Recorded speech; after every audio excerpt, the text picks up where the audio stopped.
Also known as Chris 2, started his Toastmaster journey 12 months ago. Through this experience, he suffered a lot of pain, realizing he's lost his ability to feel comfortable around people, especially this group. This caused him to reflect and look into his personal growth, which led him down a path of being outward focused and learning how to receive. Title of the speech, Learning How to Receive, Jeremy.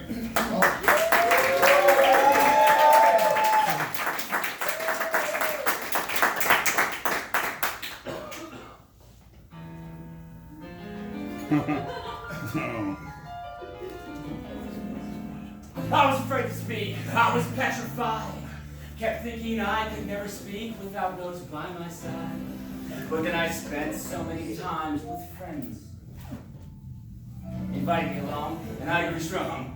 And now I know where I belong, so I improved with every word.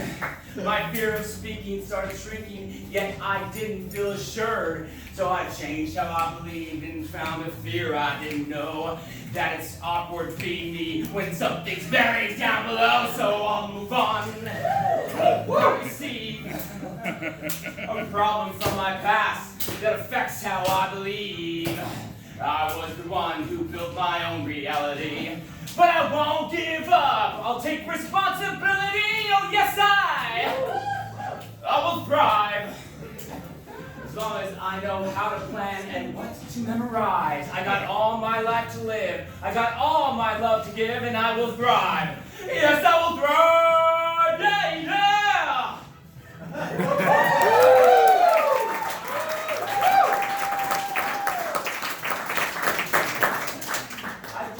I joined Toastmasters to overcome my fear of public speaking. After 11 months, I realized that public speaking wasn't the thing I was afraid of. I was afraid of receiving. Mr. Toastmaster, fellow Toastmasters, and our guest. My first time with Toastmasters was ego destroying. I thought with 4 years of drama, 5 high school plays, and tons of improv, Toastmasters would be child's play. That was 20 years ago. But with one simple question, Jeremy Trollinger, how did you hear about Toastmasters? My reality was terrorized through the sound of marbles bruising metal. I had 12 marbles thrown into a metal can, and I think I said, maybe about 11 words. It was right then I realized I needed to challenge myself to grow this fear. This challenge led me to a bigger fear buried way deep in my subconscious. See, I didn't talk until I was 5. And when I started talking, well, there were words that people really couldn't understand. My pronunciation was way off. I couldn't pronounce my R's, my T's, my S's, or my W's. They were the worst.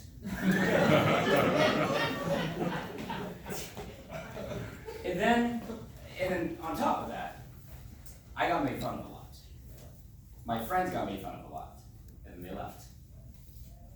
And so, at that point, I didn't realize this at the time, but I pushed people away to avoid the pain, even after I got rid of that speaking thing. 12 months ago, I moved from Oregon down here to Arizona, and I needed to make new relationships. Now, pushing people away is not a good strategy to make friends. So, I had to go through some personal growth. First, I joined Toastmasters, and then through Toastmasters, I met a fellow toastee. Is that what you guys call it? Yeah. Okay. Brian Prout, and he introduced me to a personal growth seminar company called Sky. On a ranch in California, I dug up a buried fear during a Sky 7-day seminar. Now, on this seminar, on this ranch, you are encouraged to be yourself. Be honest. Be who you are. The total opposite of what society says. So you can see that people were pretty reluctant to open up. They didn't want to hear themselves speak, and I was part of that group.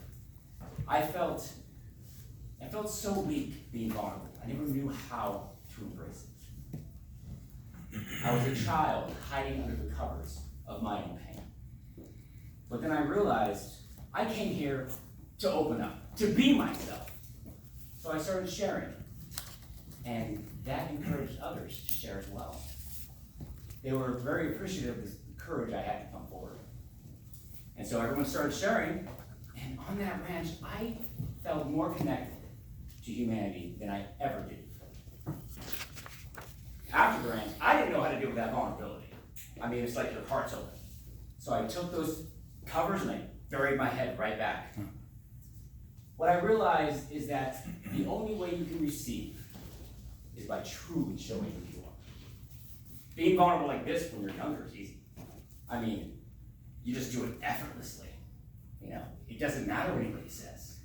You know, they're just old people talking to you. But when you grow up, you end up kind of going away from that. You're told to grow up, get over it, don't be a baby. And at a certain point, you start hiding yourself. Children and adults need exceptional people in order to be vulnerable. No judging, no talking, no interrupting. Just being patient, present, empathic, and completely engaged. And exceptional people is what makes up the audience of Toastmasters. You encourage me to improve because deep down, every single one of you want me to succeed. The success of the speaker is the success of us all. Now, I still get anxiety about receiving this kind of support. It's not easy being this vulnerable. However, the more I appreciate how this support is a feedback loop, the less anxiety I have. A feedback loop of admiration, kindness, honesty, and the most impactful thing of all, hope. Hope to be better, hope to be vulnerable, hope to develop and connect with others so we all feel less alone. Imagine if outside these walls, we listened and loved the way we did here. Take the lessons you gained as being an audience member of Toastmasters. Be present, patient, and empathetic. It will encourage others to receive, causing all of us to connect a lot more than we are right now. This world doesn't need better speakers. It needs better listeners. Mr. Toastmaster.